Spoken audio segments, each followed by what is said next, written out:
Totally unacceptable. The end of that game, Jim Schwartz and Doug Peterson, totally unacceptable. Jim Schwartz should have been fired before he made it to the locker room.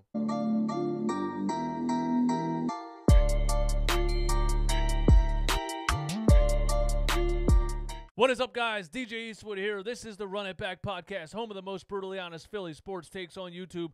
Some people don't like it, but it's because some people don't like the truth. Hit the like button if you like the truth. Hit the dislike button if you like lying to yourself. And hit the subscribe button if you're new. I give you these podcast episodes for free. I want my subscription. Let's get into this, man. So the Eagles play the Pittsburgh Steelers. The Pittsburgh Steelers are 3-0. The Eagles are coming off of a win against the 49ers with their backup quarterback. We're not going to talk about that. It wasn't very impressive. It was kind of impressive, but when you consider who the quarterback was, wasn't very impressive. He gifted us a couple interceptions at the end of the game and all that stuff. But we're 1-2-1 Eagles playing the 3-0 Pittsburgh Steelers, and we put up a fight. We put up an absolute fight. I was impressed with the effort. The effort from the players the entire game I was impressed with, except for Zach Ertz. Tomorrow morning, good morning to everybody except for Zach Ertz. I don't want to get into Zach Ertz yet, but listen, we put up an effort. We put up a fight. Lots of guys just leaving their everything out on the field, and I was very happy with what I saw effort-wise. What I was not happy with was, once again, the coaching, specifically towards the end of the game. Now, you know exactly what I'm going to talk about. How in the world can a defensive coordinator in the National Football League, this is the best football league in the world, so that would be 32 defensive coordinators that are supposed to have the best defensive football mind in the world.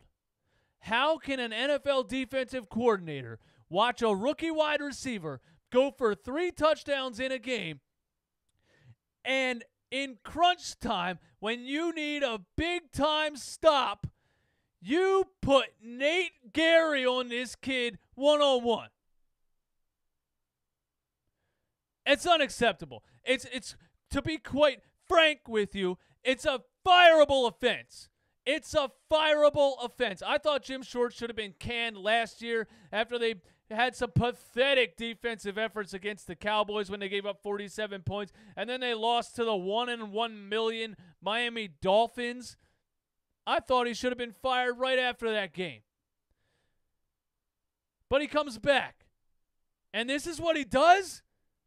After having a quote yesterday or 2 days ago about how Nate Gary's not that bad, and Nate Gary may look like he's at fault for certain plays that he's not really at fault for. Well, here you go once again, Jim Schwartz.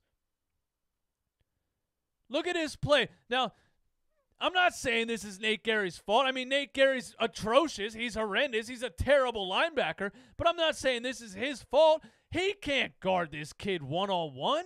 Why in the world? The one player you should have an eye on, the one player you should maybe put a safety over the top on, the one player you might just want to double team when you need a stop and the game is literally over if they convert this play, you leave that one player one-on-one with Nate Gary. It's unacceptable. It's a fireable offense. I can't wrap my mind around it. Nobody can. I'm reading Twitter. I'm looking at Facebook. Every single football fan is either laughing because they're not an Eagles fan or is as pissed off as I am because it doesn't make sense. This kid was beating Darius Slay all day. He was beating Jalen Mills all day. Chase Claypool, which, by the way, the Pittsburgh Steelers always have good wide receivers. Kudos to their front office. First of all, the team is never really a bad team. I mean, it hasn't been a bad team for a long time. They evaluate talent just wonderfully. You know, you go from the running back that went to the Jets. I can't think of his name right now. You go from him to James Conner. You got Ben Roethlisberger for like 17 years. And they just have a circulating wide receiver roster. They don't even need to. They can get rid of Antonio Brown. They can get rid of some of the other guys that had legal issues and everything else, and they just get more.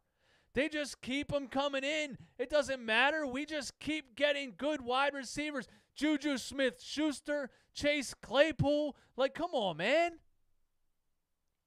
And here are the Eagles, re-signing a 34-year-old wide receiver, hoping that he'll be healthy enough to play football. Re-signing Alshon Jeffrey and him missing 15 games in 3 seasons. Here's the Philadelphia Eagles playing Greg Ward, Travis Fulgham, John Hightower, and they got a Chase Claypool out here. They got a Juju Smith-Schuster out here. Now, I'm not trashing the Eagles wide receiver core personally. I love these guys. I love Greg Ward. That's a warrior that came from nothing. I love Travis Fulgham. This dude walked onto his college football team, got drafted into the NFL, got cut by like 5 teams, and here he is out here snagging balls out of the air like David Beckham Jr. David Beckham's a soccer player. Like Odell Beckham Jr. Snagging ball. This guy doesn't drop a ball. At one point, he had 10 catches on 10 targets for 153 yards. That is a diamond in the rough, Travis Fulgham is. And let me just say, I said last week he earned a starting spot on this team after the putrid wide receiver play I've seen for the last couple of years. Travis Fulgham comes in here, catches a 42-yard touchdown last week, and I said he earned a starting spot. And then I turned the game on, and what do I see? The starting wide receivers for the Philadelphia Eagles are J.J. Arcega-Whiteside and John Hightower. Give me a break. Just because you drafted J.J. where you drafted him doesn't mean he should be there. Get him out of here. He stinks. And to top it all off on him stinking his whole career so far, he makes 1 catch with 6 seconds on the clock. And listen, there was no way for him to stop the clock. The time was going to run out anyway. But you dumbass idiot, you're actually going to catch a ball once every 15 games and stand up and celebrate? Get the hell off of my team. You're pathetic. You don't do anything for this football team, and you catch 1 ball and you stand up and celebrate. That disgusts me. That reminded me of a couple years ago when Jordan Matthews was dancing in the end zone when we were losing 30-14. It's not about you, it's about the team. Anyway, Travis Fulgham is a diamond in the rough. 10 catches, 152 yards, and a touchdown on 13 targets. I mean, this dude is a gem. I can't believe it. I'm so happy. Carson Wentz is dropping back, throwing the ball, and hitting a wide receiver. A wide receiver that can create separation, and then he can catch the ball when it comes to him. I'm so happy. John Hightower, not many opportunities, gets a beautiful bomb from Carson Wentz in the back of the end zone and didn't even drop it. He completely missed it. I thought Nelson Aguilar couldn't track a ball. This guy tracked the ball 2 feet to the left. He put his hands up here, and the ball was over here. A good wide receiver catches that ball in the back of the end zone. I'm not saying John Hightower needs to be that good of a wide receiver. He is what he is. You should have given this team a good wide receiver. It's on Howie Roseman. You thought you could go into this year with 235. I'm not going to go into it again. But Howie Roseman should have given this team better wide receivers, and he refused to do it. Stephon Diggs catches that ball in the back of the end zone. DeAndre Hopkins catches that ball in the back of the end zone. 2 guys that you made 0 effort for. Robbie Anderson catches that ball in the back of the end zone. 2 guys you made 0 effort for. So the Steelers receiving core completely dominates us, as usual, because they have a lot of great ones and we have none. But Travis Fulgham is a diamond in the rough. Get J.J. Arcega-Whiteside out of my damn face. Travis Fulgham won the job. He's the number 1 receiver. That's it. And I'm honest. I'd rather watch Greg Ward and him and John Hightower at this point than to try to hope Deshaun Jackson's going to be healthy and Alshon Jeffrey's going to be healthy. I don't care anymore. I liked what I saw from the Eagles defense most of the game, besides the Nate Gary play, besides the blunders towards the end of the game. I loved their effort. The defensive line getting to Ben Roethlisberger, shutting down the run, making all kinds of things happen. I loved it. If we want this football team to go anywhere, we're going to need that defense to play like they played today and last week. We got to have one of the best defenses in the NFL to have a shot at anything.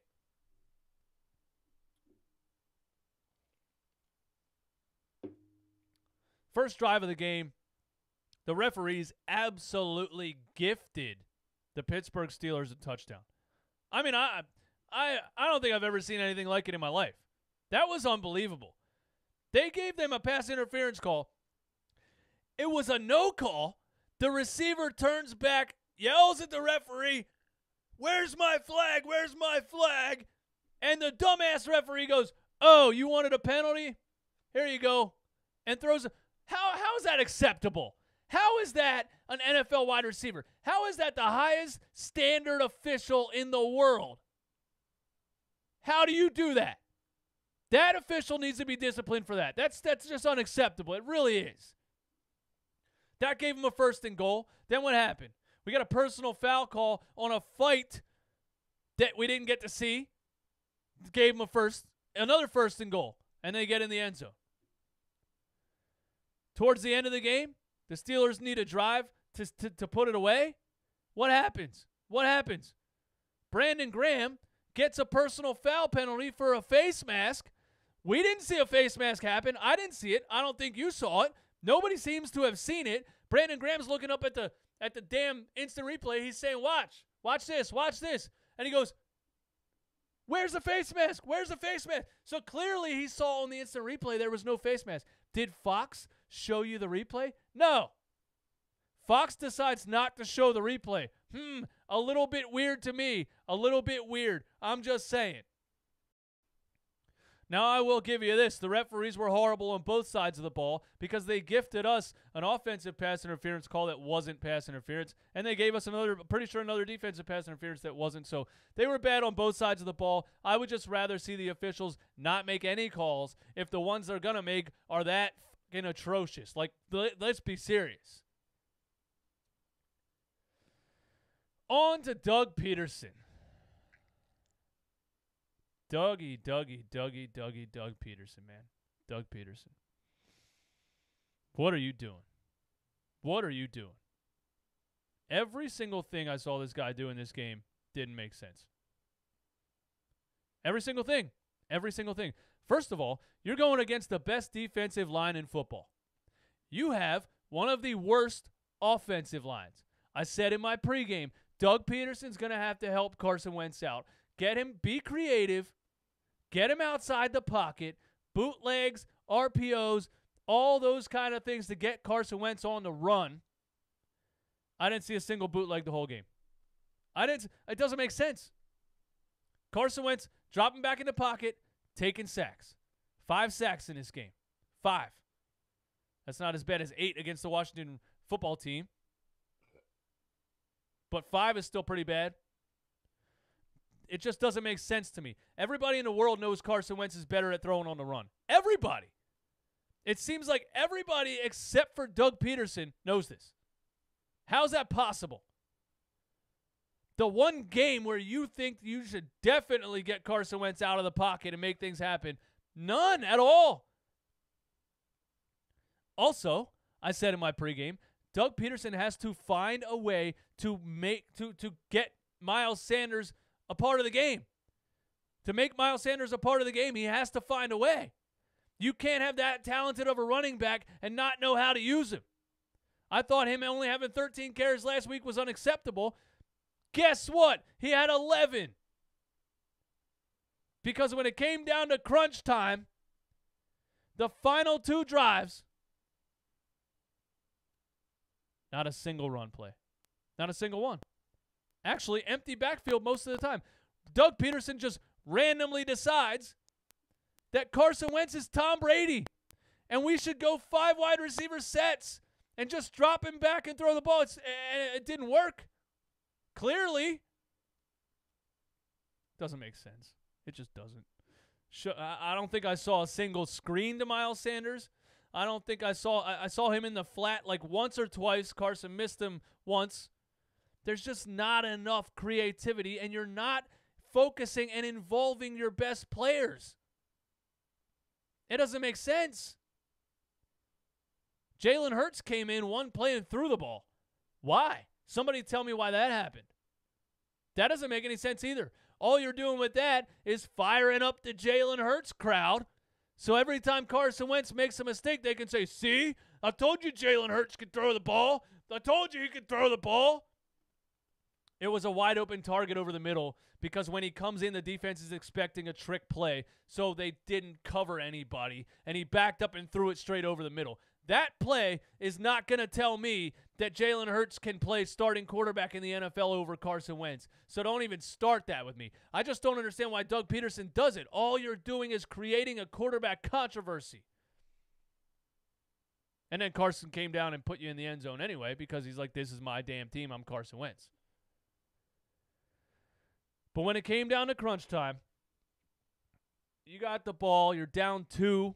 All you need to do is chip away, get into field goal range, kick a field goal, and win the game. 6 minutes left. Totally abandons the run. Randomly goes to 5 wide out sets like Carson Wentz is Tom Brady, and it doesn't work. And then instead of trying to get creative on 4th and 5, he opts to try to kick a 57-yard field goal with Jake Ass Elliott.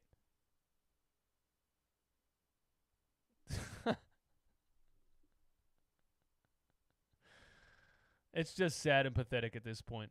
It's so sad that you can watch a game from beginning to end and you can just know they're going to collapse. You can just know it's going to be an epic collapse. If they need to pull off some kind of feat, some kind of amazing thing, you know it's not going to happen.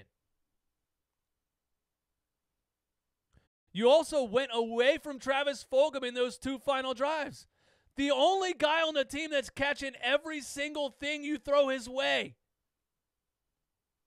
The final 2 drives, 0 targets. What the hell's going on here?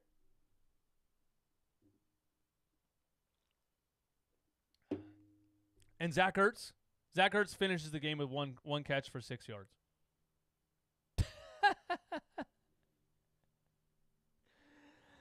This is a guy that wants to be paid like George Kittle. This is a guy that wants to be paid like Travis Kelce. You saw what George Kittle did to our defense? 15 catches for 163 yards. Zach Ertz is nowhere near those guys. I told you last year you need to trade Zach Ertz for a wide receiver. You could have traded him for DeAndre Hopkins. You could have traded him for Stephon Diggs. You didn't try to do either of those 2 things. You wanted to have 2 tight ends and no wide receivers. And here you go, Howie Roseman. Here you go. Now you have contract negotiations with Zach Ertz. He's pissed off. And now it suddenly looks like he's not even giving any effort on the field. Nicely done, Howie Roseman. Very, very nicely done.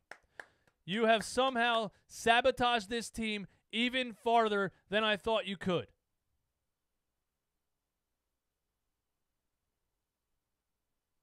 You had one of the worst drafts I've ever seen. Drafted a backup quarterback for no reason. When there was wide receivers on the board, you could have traded the pick to go after CeeDee Lamb, all that stuff. You did nothing. And here we are again with Carson Wentz throwing to a bunch of nobodies. Howie Roseman needs to be fired. He has to be fired. I don't understand how you couldn't be fired. It's like what we were saying about Matt Klentak and the Phillies. There's no way you can look at this pitching rotation in this bullpen a second year in a row and say this guy deserves to come back next year. He did nothing to fix the issues. Howie Roseman did nothing to fix the issues. And I said that before the season started. All you guys, oh, you're so negative, you're so negative, you're so negative. We're 1-3-1 now. Simply because Howie Roseman did nothing to fix the issues. I know a lot of people say I'm always negative. But it's starting to look like I'm also always right. Howie Roseman's got to be gone. Jim Schwartz got to be gone. I think it's pretty soon time to start looking at Doug Peterson, because it's giving me Brett Brown vibes. It's giving me a lot of Brett Brown vibes. Every single thing I see this guy do doesn't make sense. You tie the Cincinnati Bengals because you punt the damn ball in overtime instead of being aggressive and trying to win the game. And now you lose this game because you elected to kick a 57-yard field goal instead of putting the ball in Carson Wentz's hands to make something happen on 4th and 5. And you abandoned the run pretty much the entire second half. I'm telling you guys what, man. This roster, it's a lot like the Sixers. We changed the coach. We brought a coach who actually has coaching experience and has actually won something. Oh, Doug Peterson won the Super Bowl. I know. Here it comes. Here it comes in the comments. Frank Reich won the Super Bowl. Frank Reich left. We had promoted an offensive coordinator from inside last year. He stunk. We fired him. And then we decided, Doug Peterson can be the head coach and the offensive coordinator. How's it working out for you? How's that working out for you? This guy cannot game plan at all.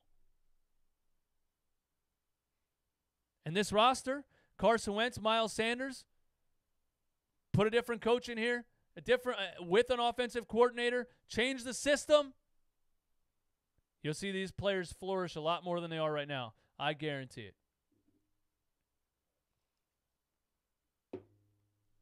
Did I miss anything? I don't think I did. My name is DJ Eastwood. This is the Run It Back Podcast. Thank you guys for watching. Hit the subscribe button if you're new. What do you guys think about a Run It Back t-shirt that just says Depressed Philly Fan? I think that's what we're going to do, man, because it's just depressing. It's depressing to be a Philly fan. We're always let down. One magical year with Nick Foles. I mean, what are the odds that's the 1 year Frank Reich was here? And Carson Wentz has the best numbers of his career. Nick Foles has the best numbers of his career and wins the Super Bowl. What are the odds? What are the odds that guy leaves and everything goes...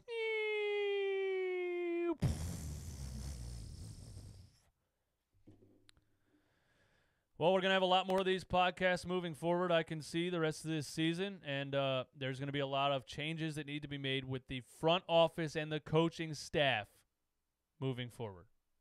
If they don't, next year, Carson Wentz will be throwing to Greg Ward Jr. again, and it'll be fun in the moment. But realistically, you know this team has no shot at making the playoffs. And if they do somehow squeak into the playoffs because this division is so atrocious, they got no chance of getting to the Super Bowl. You know that. Things that you don't want to be mediocre for 5 more years. So you got to make changes right now. 2017 is done. Congratulations. It's almost 2021 now. It's starting to look like it's time to forget about all that and bring in something new. My name is DJ Eastwood. You guys have a blessed day. Peace.